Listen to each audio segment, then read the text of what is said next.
Hari ke-30 karantina. Hmm, sudah sebulan ya. Sudah sebulan aku tidak bertemu teman-temanku.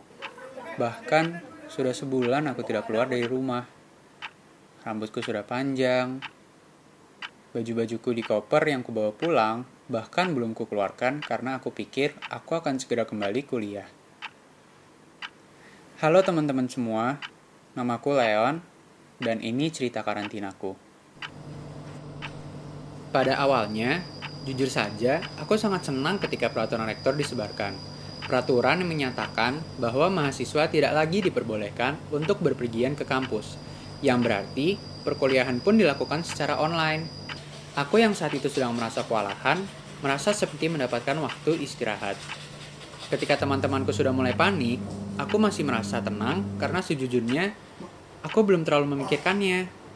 Aku berpikir bahwa fenomena ini bukanlah fenomena yang besar dan akan lewat dengan cepat.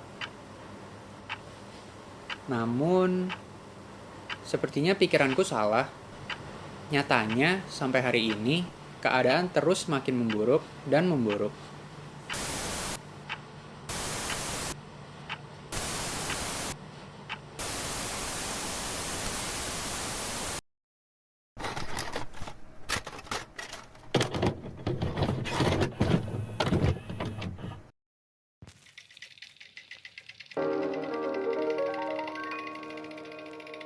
Pada hari kepulangan Leon, yaitu 19 Maret, jumlah kasus total di Indonesia hanyalah 309 orang terinfeksi dengan 4 pasien sembuh dan 7 pasien meninggal.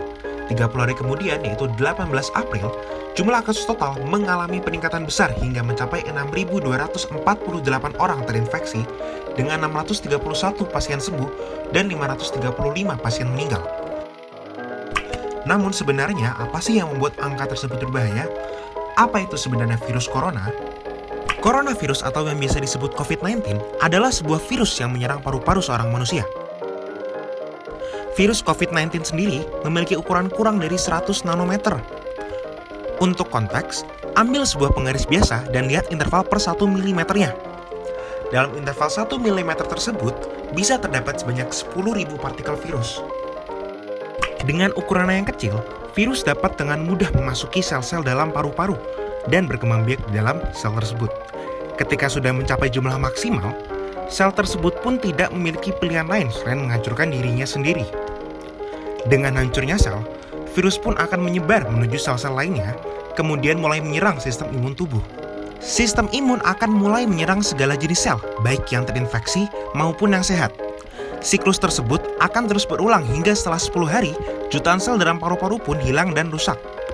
Hal tersebut dapat mengakibatkan terjadinya disabilitas, bahkan dalam kasus yang parah terjadinya kematian.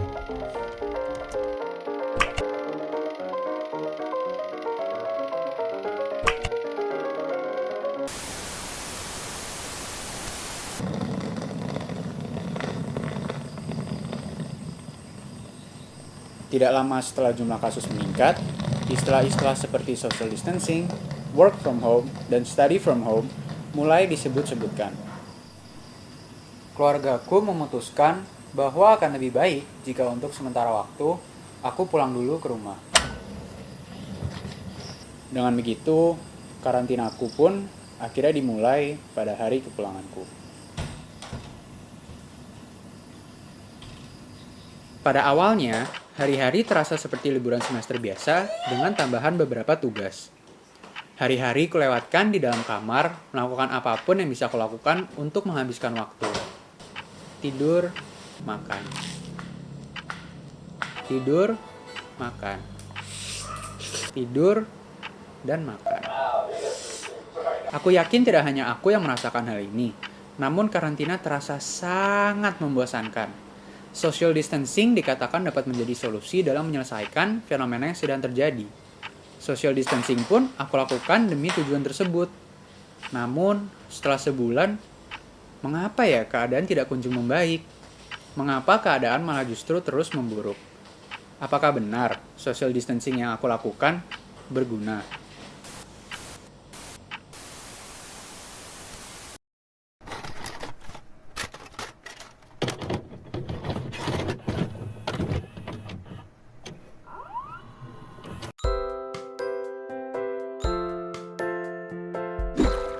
Untuk menjawab pertanyaan Leon tersebut, mari kita mengupas informasi mengenai social distancing. Social distancing adalah sebuah tindakan yang dilaksanakan untuk mencegah melebarnya alur penyebaran virus. Social distancing dilakukan dengan menjaga jarak dan mengurangi jumlah kontak dekat dengan orang lain secara fisik. Mengapa social distancing? Pada dasarnya, sebuah virus tidak dapat berkembang biak maupun bertahan hidup terlalu lama di luar tubuh inang. Dalam artian, meski tidak diketahui masa hidupnya, selama virus tersebut tidak berada dalam tubuh manusia, maka virus tersebut akan mati. Ditambah dengan alur penyebaran virus corona yang hanya menular melalui cairan tubuh, yang membuat social distancing sebagai tindakan preventif yang tepat. Efek social distancing sendiri dapat dilihat dengan melihat kedua kasus di kota Amerika ketika terjadi pandemi flu Spanyol pada tahun 1918. Kota Philadelphia, yang waktu itu tidak menerapkan tindakan social distancing, menemukan semua rumah sakit yang dimilikinya dipenuhi oleh pasien serta terdapat angka kematian sebesar 16.000 dalam 6 bulan. Di lain sisi, kota St. Louis yang dengan cepat menerapkan tindakan social distancing dapat memperlambat arus penyebaran virus tersebut dan menekan angka kematian menjadi 4.000 atau 1/4 dari kota Philadelphia.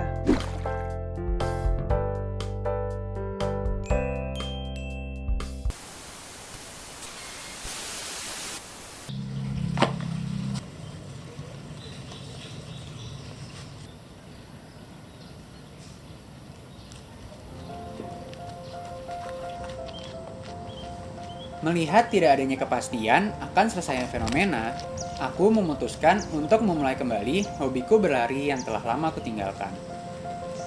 Lumayan, aku bisa menipiskan sedikit perutku yang sudah mulai buncit. Aku rasa setiap dari kita yang melakukan social distancing dapat dikatakan telah melakukan suatu usaha. Dan aku percaya bahwa tidak ada usaha kita yang sia-sia. Pada nyatanya, social distancing di Indonesia sendiri belumlah berjalan dengan baik. Namun, bukan berarti kita dapat meninggalkan usaha kita yang telah kita lakukan. Justru, pada masa-masa inilah kita semua harus berusaha lebih keras. Semua hanya akan menjadi sia-sia ketika kita memutuskan untuk menyerah. Perlu diingat, diperpanjangnya karantina tidak harus berarti waktu bermalas-malasan kita juga diperpanjang loh. Toh, aku juga sudah tidak lagi terus-menerus tidur dan makan.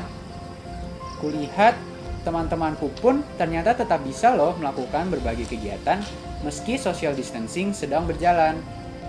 Rapat online, belajar bersama, membuat karya, tak lupa berolahraga, bahkan banyak yang menghabiskan waktunya untuk memasak. Inilah video karantinaku, berperan sebagai penghibur dan pengingat bahwa usaha kita masih jauh dari berakhir. Bagi yang tidak memiliki keperluan genting untuk berpergian, jangan berpergian. Bagi yang memiliki gejala berikut,